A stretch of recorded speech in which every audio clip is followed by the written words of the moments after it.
Assalamu alaikum warahmatullahi wabarakatuh. Jazakallah for joining me for today's reminder. Inshallah, today we're going to talk about a really important reminder about controlling one's tongue. We start off with a hadith where the Prophet ﷺ said, "The true Muslim is the one from whose hand and tongue Muslims are safe." Ibn Taymiyyah says that people can protect themselves from eating haram, illicit relationships, injustice, drinking, but find it extremely difficult to restrain their tongues. Ghiba, the term ghiba, means something which is said, which is true, behind somebody's back, which they dislike. Buhtan, on the other hand, means slander, in which case it's an outright lie. Nima is a term which means the action of ghiba or the process of ghiba and buhtan are communicated. So it means gossiping. It also includes carrying tales from one group of people to another with the intention of creating mischief, enmity between friends, families, members, and communities. Inshallah. So this is something we need to think about. What type of sins are we falling into, and to control our tongue? If we go on to the next hadith, it says, "O you who have believed with their tongues, while belief has not visited their hearts, do not backbite Muslims, nor pursue their defects and faults. Otherwise, Allah will pursue your faults, and whoever's faults Allah pursues will be disgraced even if he remains inside his home." This is a very stern warning and a quite a serious one as well. Allah subhanahu wa ta'ala is talking about people who are pursuing the defects and faults of other people, who are constantly talking about people and what wrong they do and what their faults are. And Allah subhanahu wa ta'ala warns this type of person and says, if you are such a person, Allah subhanahu wa ta'ala will pursue you and will disgrace you even if you remain hidden inside your home. And if Allah subhanahu wa ta'ala begins to pursue any one of us and disgrace us, because no one is free of fault. We all have faults, but Allah subhanahu wa ta'ala has protected some of our faults from exposure. But what if we are so indulgent, so involved in exposing other people's faults, yet we forget that we have faults? And what if Allah subhanahu wa ta'ala begins to pursue us and disgraces us? And you may be somebody who's in the house who doesn't really interact with people outside. You're somebody who stays at home. You don't really have much of a community that you're involved with. You don't have a big circle of friends. However, Allah subhanahu wa ta'ala will still be able to disgrace you even if you are hidden in your home. The true bankrupt person, so if we go on to the next hadith from Muslim, it says the true bankrupt person is the one who comes to Allah subhanahu wa ta'ala on Yawm al-Qiyamah. This person comes with the salah, zakah, sadaqah, the siyam, the psalm, and with the nawafil prayers and all the deeds that you've done for the sake of Allah subhanahu wa ta'ala, working in His way. And all of that is rendered. All of that is rendered vain. There's nothing of it is of any importance because you were somebody who offended other people, you slandered them, you unlawfully consumed their wealth, which didn't belong to you, you murdered and you hit others. If you're somebody who's slandering, offending people and unlawfully consuming wealth which does not belong to you, hitting and murdering, yet all the good deeds you do, they will be rendered vain. There will be no use of those deeds because of the actions that you're committing that will wipe out all your good deeds. So imagine coming and working in this world so hard, making sure that you're praying 5 times a day, you're struggling. We're in the month of Ramadan, we're struggling with our fasting, we're battling it against food, hunger and thirst. But in the end, when we take these deeds to Allah subhanahu wa ta'ala, and then we become the bankrupt person because all those deeds that we've collected, they've just rendered vain because of our tongue, the harms and the poisons that we committed from our tongue. Because of this evil that we've committed from our tongue, the backbiting that we've done, the evil deeds of the person that we backbited will be added to our scale. Now, if those evil deeds of that person who we backbited, they're exhausted and there's no more evil deeds to be added, we then start to give our good deeds to that person. Now, again, another way to lose your deeds. So the first one is we're bankrupt because we go to Allah subhanahu wa ta'ala, we have no good deeds.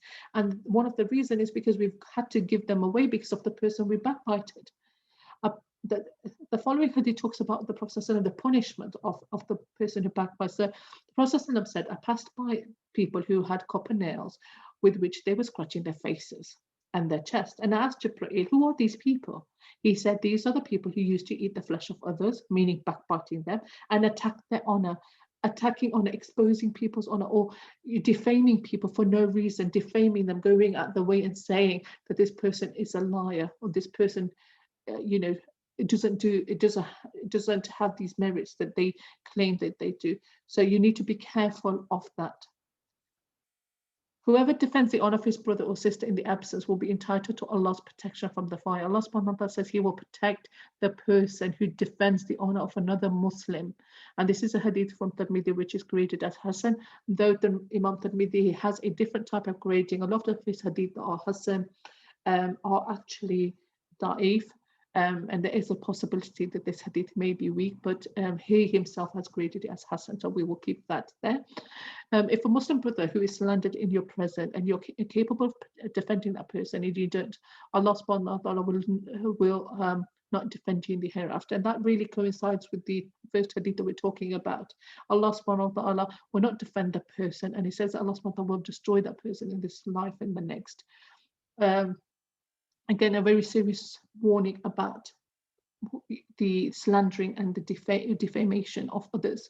People who refuse to give up gossip or backbiting, we cannot sit with them. So we need to change our environment or the circle of friends. Remember, if you are with these people and they're backbiting and you don't move away from that environment, or you don't tell them to stop, and if you don't tell them to stop and you're still sat with them, you will be accountable just as they are. You'll be counted as the wrongdoers amongst them.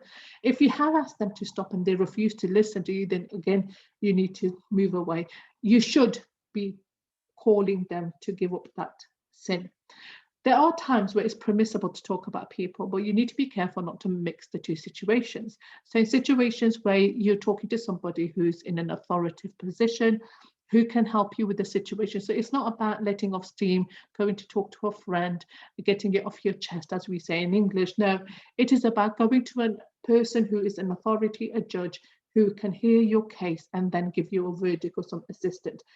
Again, you can speak about the faults of other people or talk about something that they've done in times where you're being consulted about them in regards to marriage. So, for example, you may know someone who's not very good, and somebody's interested in marrying them, and they come to you and say, well, you know such and such a person, are they a good suitor? Are they a good person to marry?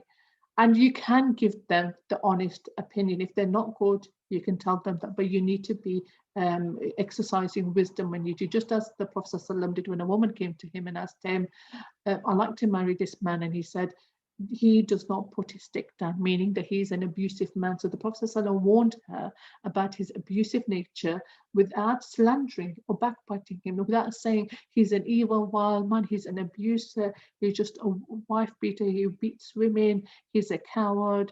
He didn't say anything negative. He didn't insult him. But what he did, he was just tell her he doesn't put his stick down.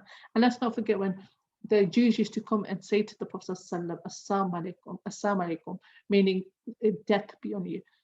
And Aisha, she got very angry. She responded, death and the curse and so on be on you. And the Prophet ﷺ said, it's enough. Take it easy, Aisha. It is enough for us to say, and to you. If somebody's insulted you, the most you can do is say, and to you. That's the most you can do. Do not transgress. Do not go beyond the limits in insulting somebody. And don't use it as an excuse to insult them just because they've insulted you. You can say to somebody, look, you've done this, and I don't like what you've done. This is what you've done, without insulting them or using words that insult them. If you start to insult them and you're using words that are defaming them, then this is you transgressing the limits. You're going beyond the limits that Allah subhanahu wa ta'ala has put for us. So just to finish off, don't be somebody who easily cuts relations with anybody who commits mistakes. We all are prone to commit mistakes, so being forgiving for that. Not letting go of the past mistakes. So moving on, especially when you've apologized. So when those who've apologized, don't keep bringing up their past mistakes. Let it go and move on from that. Whenever any person is mentioned in your presence, you mention a mistake in them. if that is the case, then you are a person who's constantly finding faults with others, and you need to minimize that. So you cannot speak of anyone without pointing at a negative point in them. And this means that you are a fault finder, and a believer is not a fault finder. And Allah subhanahu wa ta'ala hates those who pursue the faults of others. Give this action up before Allah subhanahu wa ta'ala starts pursuing you and starts to find faults in you and disgraces you. A person who constantly complains, remember the ayah in which Yaqub Islam said he will only complain to Allah subhanahu wa ta'ala. You should not complain to people, as they cannot help you. Complain about your worries too and the pain to Allah subhanahu wa ta'ala. And this is a really good lesson to have. Sometimes when you complain about something, we often start complaining about people around us, or we often, and that leads us to backbiting and ghiba and buhtan and so on.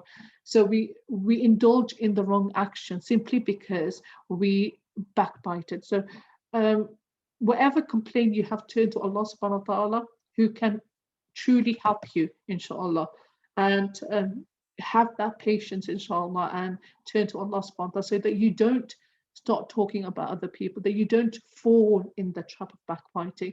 A very important reminder, I really pray and hope that inshallah you've all benefited from this, and inshallah I'll see you tomorrow with the next reminder. Jazakumullah khair. Assalamu alaikum wa rahmatullahi wa barakatuh.